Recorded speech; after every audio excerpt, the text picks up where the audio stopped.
Alam nyo ba kung para saan ang mga tubo na ito, at ito pa?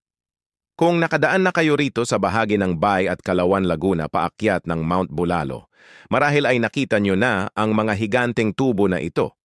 Ang mga tubo o pipe ng Macban Geothermal Power Plant o Makiling Banahaw na matatagpuan sa hangganan ng Laguna at Batangas ay mahahaba at malalapad, kadalasang umaabot sa kabuuang haba na mahigit 10 hanggang 20 kilometro o higit pa.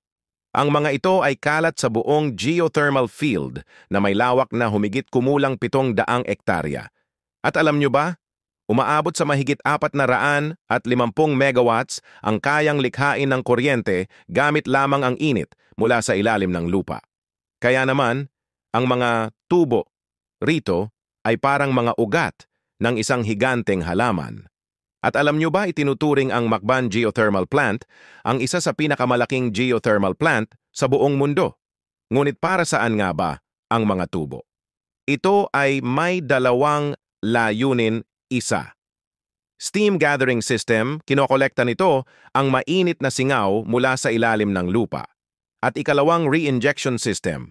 Pagkatapos gamitin ang singaw, ang natirang tubig o condensate ay ibinabalik sa ilalim ng lupa sa pamamagitan ng reinjection wells.